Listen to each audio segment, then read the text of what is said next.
diwatakan bahwa kemudian ada kaitannya dengan sesuatu, ya bisa, tapi ence bukan yang paling utama. Walaupun kita hadir di sini karena ence, tapi kalau kita merenungkan lebih jauh, lebih panjang, lebih dalam, ence ada dan ulang tahunnya itu karena dia menerimanya dari Tuhan. Maka Tuhan tetap yang utama dan sarjana. Para saudari dan saudara yang terkasih, hari ini hari Minggu Paskah yang kedua, dan Minggu Paskah kedua biasa disebut dengan Minggu Kerahiman. Dan bacaan-bacaan tadi mengungkapkan kerahiman Tuhan itu. Kerahiman Tuhan mendorong Tuhan untuk selalu berbuat yang baik. Apa saja menurut Injil hari ini kerahiman yang menjadi motivasi dasar Tuhan berbuat yang baik? Apa saja tanda kerahiman itu? Tanda kerahiman yang pertama adalah kata-kata Dia yang bangkit. Damai sejahtera bagimu. Shalom. Itu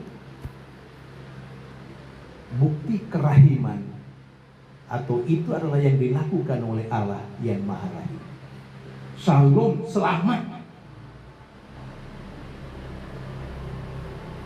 Hidup yang bahagia sebagai manusia, lebih lagi sebagai orang yang percaya, hanya ada kalau orang bersatu dengan Tuhan. Shalom baru boleh dialami oleh siapapun, lebih lagi untuk orang yang percaya, kalau hidupnya selalu satu dengan Tuhan. Mati bersama Tuhan dan bangkit juga bersama dengan Tuhan. Kalau tidak pernah mati bersama Tuhan, jangan juga mengharapkan supaya bangkit bersama Tuhan. Kalau tidak pernah menyatukan hidupnya dengan Tuhan, jangan pernah berharap damai sejahtera akan dialami. Karena itu kalau kita semua mau kita mengalami shalom, kita mengalami damai sejahtera, kita diajak pertama-tama untuk selalu bersatu dengan Tuhan. Dan kalau kita mau bersatu dengan Tuhan dan Tuhan yang kita imani, tidak saja Tuhan yang bangkit,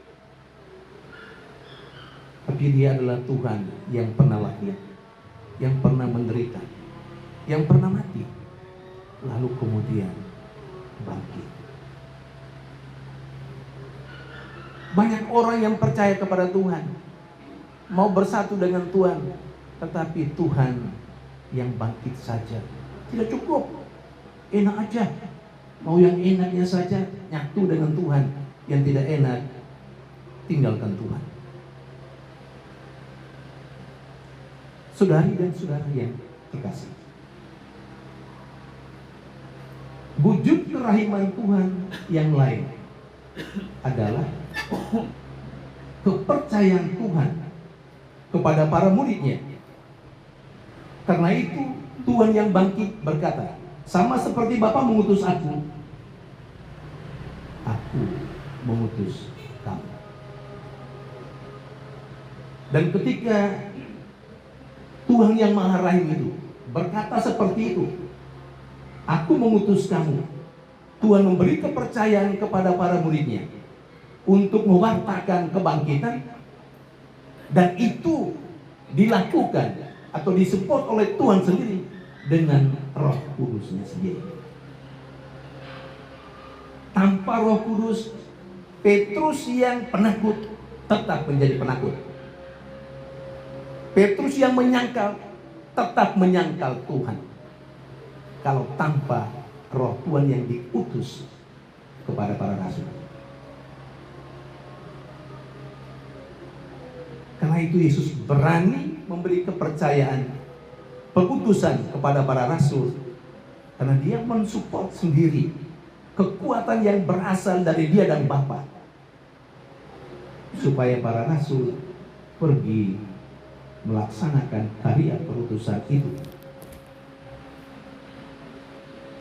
Dan wujud dari kerahiman yang lain adalah kesaksian hidup. Perutusan yang paling utama, perutusan yang paling bagus adalah kesaksian hidup itu sendiri. Bacaan yang pertama dalam yang sudah kita dengar tadi, banyak orang menjadi percaya kepada Tuhan karena kesaksian hidup para murid Yesus. Karena pekerjaan-pekerjaan yang mereka lakukan. Pertama-tama, tingkah laku. Wujud kerahiman Tuhan yang berikut adalah bertumbuhnya iman dalam diri Rasul Thomas. Thomas ini memang agak aneh, tetapi nyata. Thomas juga adalah seorang yang cukup kreatif menurut saya. Kita dengar dalam bacaan Injil tadi, ketika para rasul sebegitu takutnya mereka menutup pintu. Nah, kalau setiap kali pintu tidak dibuka dan rumah selalu ditutup, sumpah enggak? Waktu itu belum ada AC. Dan di sana itu daerahnya panas. Siapa yang pernah ke Tanah Suci? Sumpah. Ada persoalan, masih ada kebimbangan antara berita Yesus yang bangkit dan beberapa atau kebanyakan murid yang lain yang tidak percaya. Persoalan ini lebih lagi menambah kegalauan para murid. Sumpah tidak saja karena pintu ditutup, sumpah karena persoalan, masalah, kebimbangan, keraguan antara warta Yesus yang bangkit dan kebanyakan para murid yang belum percaya. Karena itu dia jalan-jalan.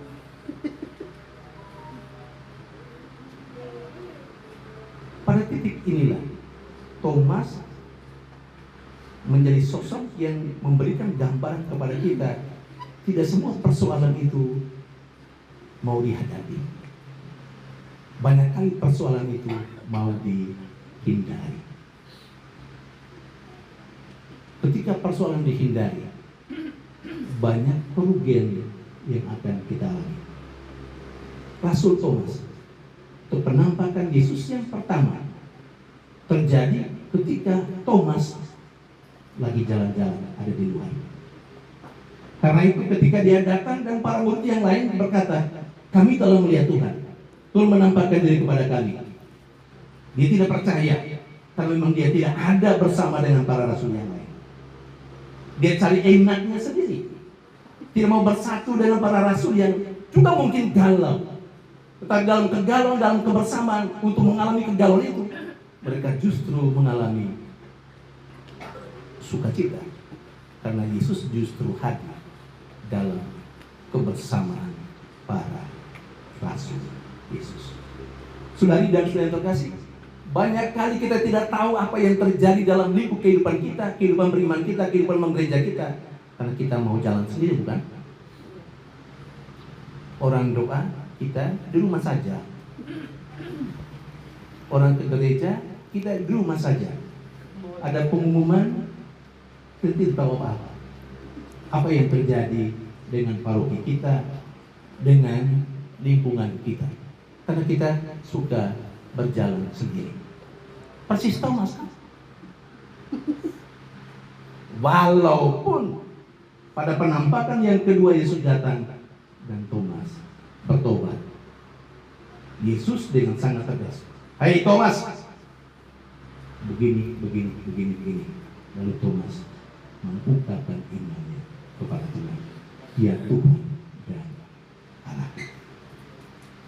Iman adalah wujud pemberian dari Tuhan yang Maha Rahim. Itu. Saya selalu mengatakan iman itu bukan soal kata-kata kita saya percaya. Iman itu pertama-tama adalah bagaimana hidup kita yang disesuaikan dengan ajaran dan kehendak Tuhan dalam kehidupan kita. Maka ketika kita semua hadir di sini bersama dengan keluarga besar Bapak NC yang merayakan ulang tahun yang ke-61, marilah kita coba melihat bagaimana iman kita. Iman menumbuhkan dalam diri orang harapan. Iman menumbuhkan dalam diri orang rasa syukur. Karena dengan iman orang meyakini semua yang diterimanya bukan dari dirinya sendiri, bukan datang dari kekuatannya sendiri, tapi datang dari kekuatan Tuhan. Maka sekali lagi, ketika bertepatan dengan perayaan syukur ini, kita kembali lagi kepada dasar yang membuat kita bisa bersyukur. Iman kita, keyakinan kita pada Allah. Kita harus mempertanyakan bagaimana iman kita, apakah hidup kita betul sesuai dengan apa yang dikehendaki oleh Tuhan. Karena sekali lagi, iman tidak pertama-tama soal saya berkata saya percaya. Iman pertama-tama bagaimana hidup saya dilandasi oleh semua yang Tuhan ajarkan dan Tuhan mau dari saya. Maka dengan demikian syukur juga akan menjadi lebih berarti. Tidak sekedar secara ritual seperti ini. Ini boleh, silakan. Tetapi syukur yang paling tinggi adalah ketika kita bisa menyesuaikan hidup kita dengan apa yang dikehendaki oleh Tuhan. Maka pikiran permenungan kesempatan ini, baiklah keluarga besar ini, terutama Bapak Ence sendiri, untuk berpikir sudah sejauh mana rasa syukur yang saya nyatakan pada Tuhan pada hari-hari yang lalu, terutama pada hari ini, kepada Tuhan yang telah menganugerahkan segala-galanya untuk hidup Pak Ence sendiri dan untuk hidup keluarga Pak Ence. Juga secara bersama-sama dengan anak-anak, rasa syukur yang dinyatakan sebagai sebuah keluarga, apakah sudah sesuai rasa syukur yang kita ucapkan itu, kita ungkapkan itu sudah sesuai dengan rasa syukur yang dikehendaki oleh Tuhan, yakni menata kehidupan yang sesuai dengan kehendak Tuhan. Saudari dan saudara yang terkasih, semoga Tuhan yang bangkit, Tuhan yang sebelumnya mati, dan Tuhan yang pernah dilahirkan, Tuhan yang sama akan terus menuntun hidup kita, terutama keluarga ini, dengan rahmat yang berlimpah. Karena kegembiraan dan sukacita hanya ada di dalam Tuhan. Amin. Berdoa dalam nama Bapa dan Putra dan Roh Kudus. Allah Bapa yang Maha Pengasih, pada hari ini kami mengucap limpah syukur dan terima kasih kami haturkan. Secara khusus kami bersyukur bersama Bapak Ence yang pada hari ini merayakan ulang tahun ke-61.